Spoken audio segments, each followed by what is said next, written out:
from the kind of justice he talks about in the soul that consists in what we might think of as a sort of rational autonomy or self-control, where reason controls the passions and the appetites. In fact, the vast majority of citizens in even the platonically just city will not necessarily have platonically just souls. The harmony and self-discipline of the city will not be due, it seems, to each and every member of the city, but rather will rely on the guardian class, that special class of philosopher kings who will rule, let it be recalled, through selective lies, myths, and other various kinds of deception. So how can it be the case, if at all, that you could have a just city, that is to say a city where everyone is performing their own task, they're following the division of labor, and yet very few of those members will have, so to speak, platonically just souls, that is to say souls dominated by a kind of self-control or self-guardianship. That will certainly not be true of the members of the artisan class or the military class for that reason. So the question, that question is posed, that objection is posed by Adeimantus, you remember, at the beginning of Book 4. What would your apology be, Socrates, Adeimantus says, if it were objected that you're hardly making these men happy, these people just, he says at 419a. Adeimantus is concerned that Socrates is being unfair to the auxiliaries and the guardians, giving them all the responsibilities, but none of the rewards, none of the pleasures that would seem to be the reward of responsibility. How can a citizen of Callipolis live a just or happy life if he or she is deprived of most of the goods or pleasures that we seek? Socrates gives a rather lame response.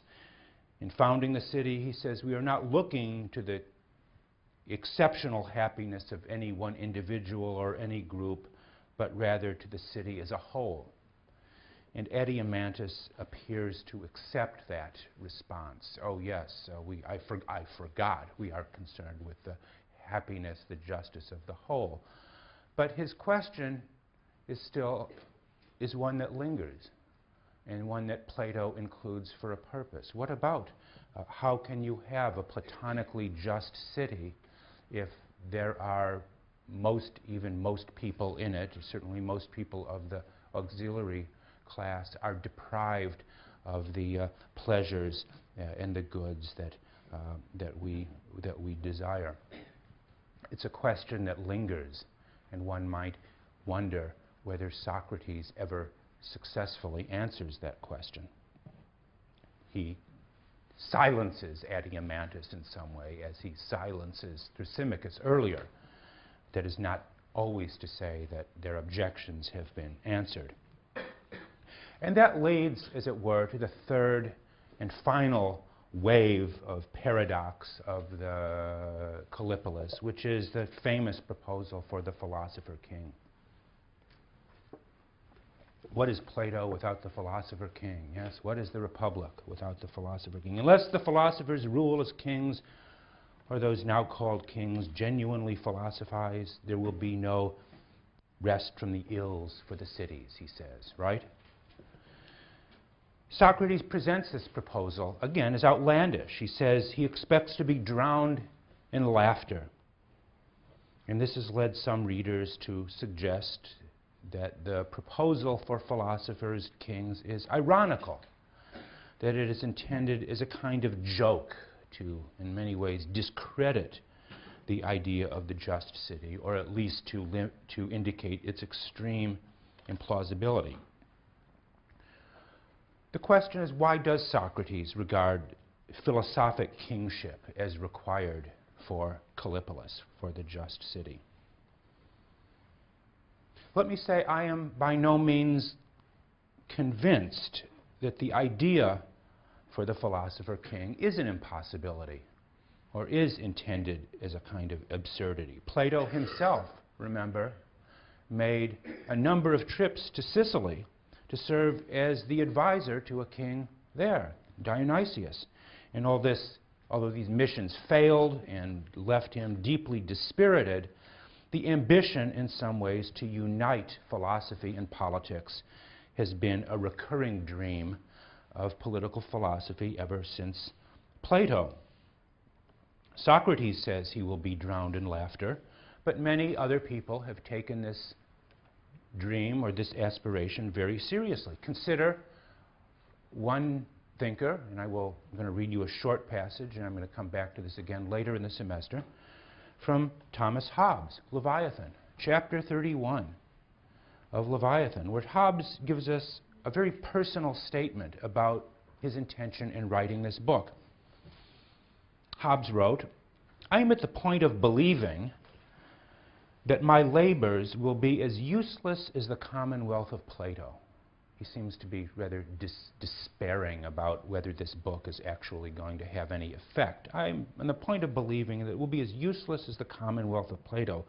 For he also is of the opinion that it is impossible for the disorders of state and change of government by civil war ever to be taken away till sovereigns be philosophers. But after admitting his despair about the possibility of realizing his ideas in practice, Hobbes continues as follows. "I recover some hope," he says, "that one time or other this writing of mine may still fall into the hands of a sovereign who will consider himself without the help of any interested or envious interpreter, and by the exercise of entire sovereignty in protecting the public teaching of it, convert this truth of speculation into the utility of practice." So there you have Hobbes talking about his own book, expecting or at least hoping it will fall into the hands of a sovereign who one day, again, without envious or self-interested interpreters, it may one day become a practical source of guidance for statecraft. Here is Hobbes taking Plato's suggestion very seriously, and would see this again very much in the history of political philosophy in thinkers like Rousseau or Marx or Nietzsche or certain Machiavelli, all of whom sought to gain the ear of political leaders and convert their ideas into some kind of practice. But most of the objections to Plato's particular form of the philosophic kingship really are centered on the practicality of his idea.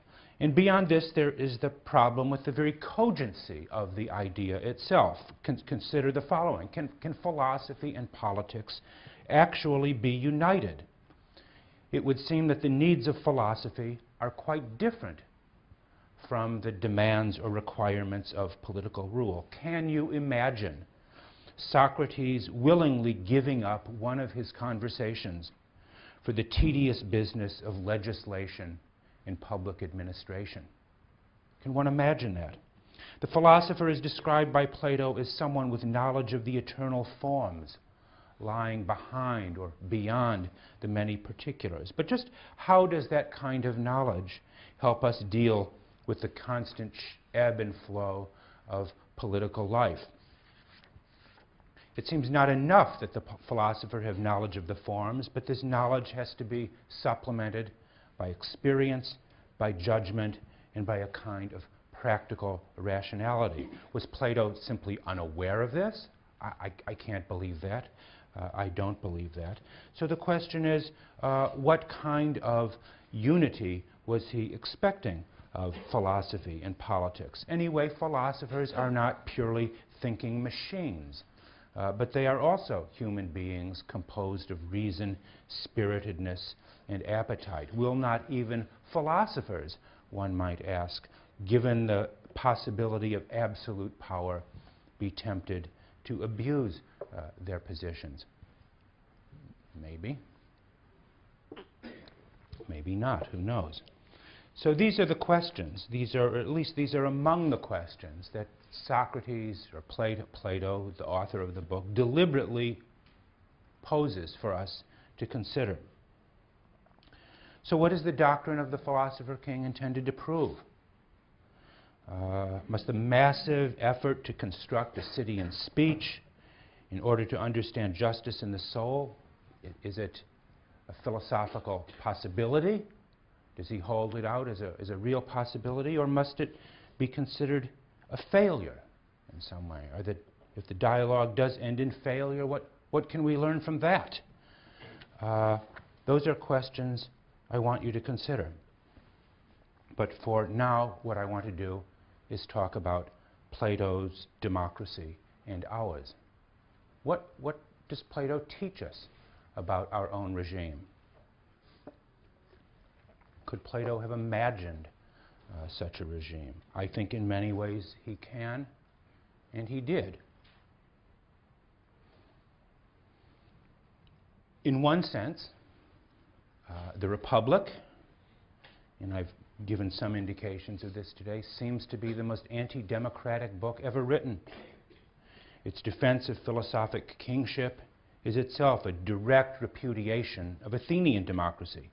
His conception of justice, minding one's own business, is a rejection of the democratic belief that citizens have sufficient knowledge to participate in the offices of government.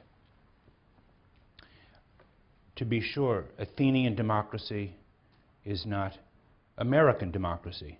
Plato thought of democracy as a kind of rule by the many that he associated with the unrestricted freedom to do everything that one likes. This seems in many ways to be quite far from the American democracy based on constitutional government, systems of checks and balances, protection of individual rights, and so on. The differences between Athens and Washington seem to be very far. And yet, in many ways,